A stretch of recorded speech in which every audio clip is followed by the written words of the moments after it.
De continuer à vous battre et à continuer à informer, à militer.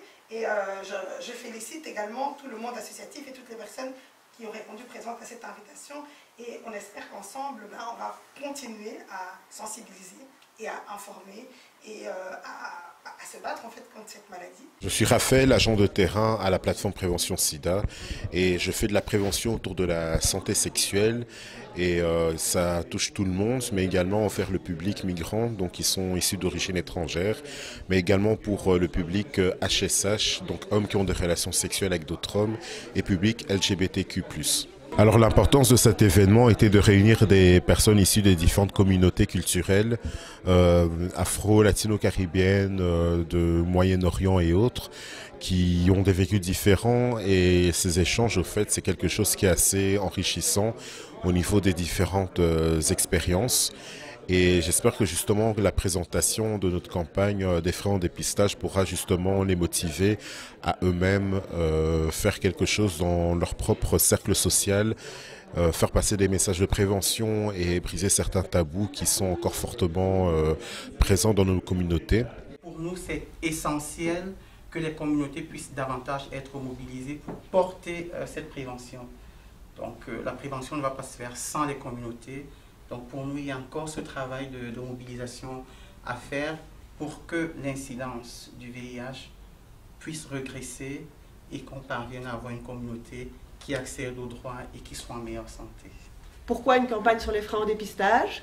Bon, ça a déjà été dit dans les discours avant de Thierry. Le dépistage est un des piliers majeurs de la prévention combinée.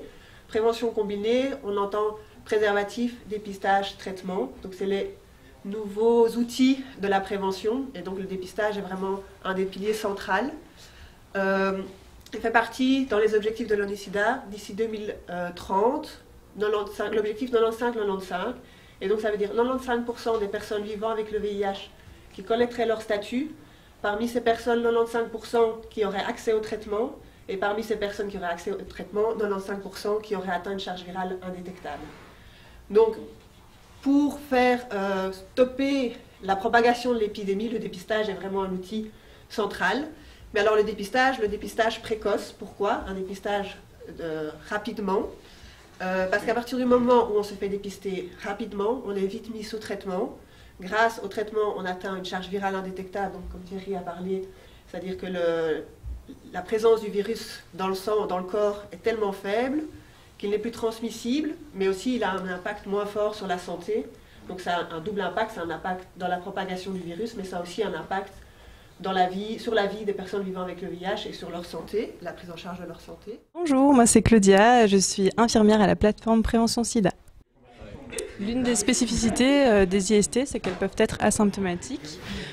Du coup, on ne peut pas se rendre compte qu'on est en train de contaminer notre partenaire. Donc c'est important de venir se faire dépister, que ce soit dans un lieu de dépistage ou ici à la plateforme Prévention SIDA. En mai 2019, on avait organisé une journée communautaire où on avait invité les associations communautaires, des différentes communautés dont Christian a parlé, à venir s'exprimer sur la prévention et sur comment les communautés pouvaient s'impliquer dans la prévention. Et on avait fait des petits ateliers, il y avait un atelier dépistage.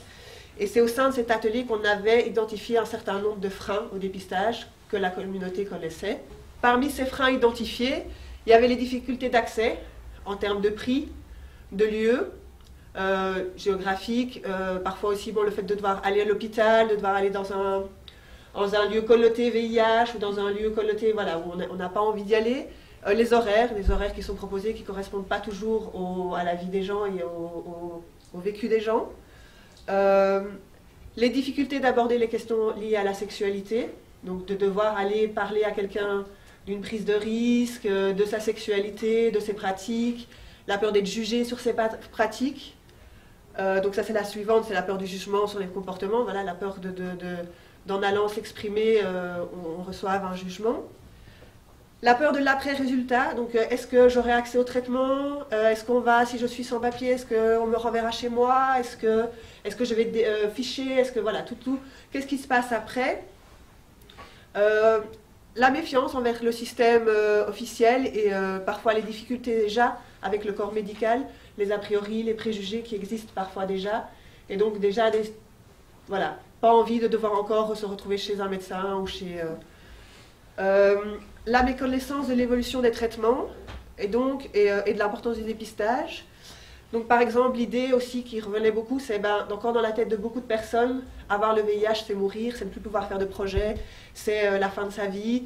Et beaucoup ne sont pas au courant qu'avec la prise des traitements rapidement, on peut avoir cette charge virale indétectable et donc avoir une santé correcte. Donc ça c'est aussi un des éléments qui a été mis en avant. Et alors, la discrimination et le rejet au sein des communautés. Donc certains disaient oui, ok, je ne vais peut-être pas mourir parce que maintenant il y a les traitements, mais je serai mort aux yeux de ma communauté et donc je ne veux pas savoir.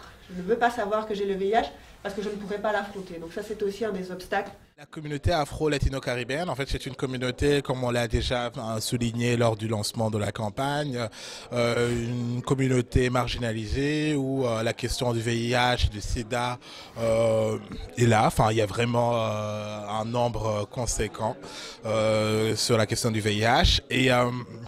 Et pourquoi cette campagne? C'est pour dire on existe, on est là et on veut qu'on en parle, on veut qu'il y ait ces discussions dans la communauté, on veut qu'il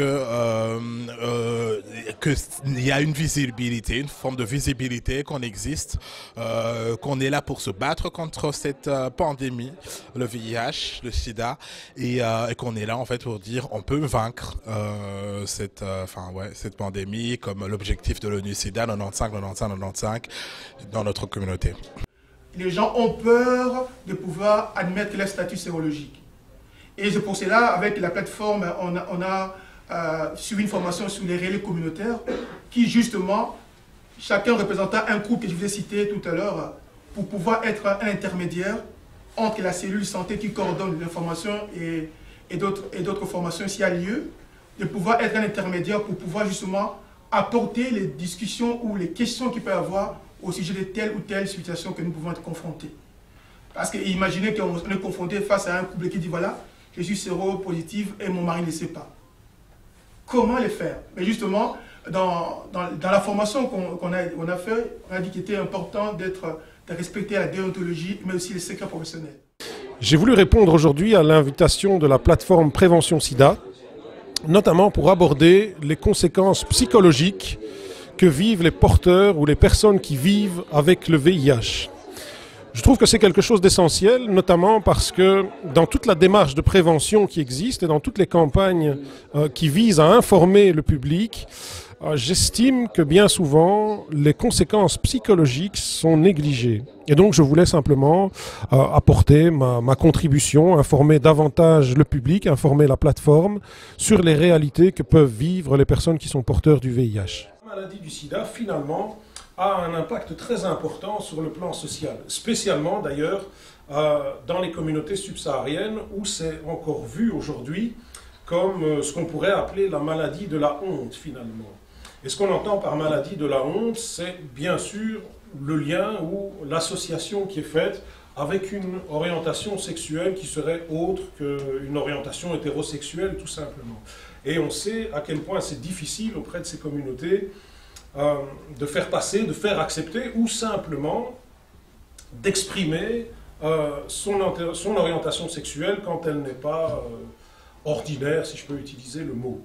Mais c'est aussi la maladie de la honte parce que c'est souvent associé aussi à une hygiène de vie peut-être un peu moins prudente ou moins bonne finalement qu'une hygiène de vie ordinaire. Et il faut vraiment que les gens ne se sentent pas jugés, qu'on démystifie certains mythes qui traînent depuis plus longtemps et voilà, et que les gens apprennent aussi que la vie est belle et qu'ils puissent s'amuser et jouir pleinement de leur sexualité.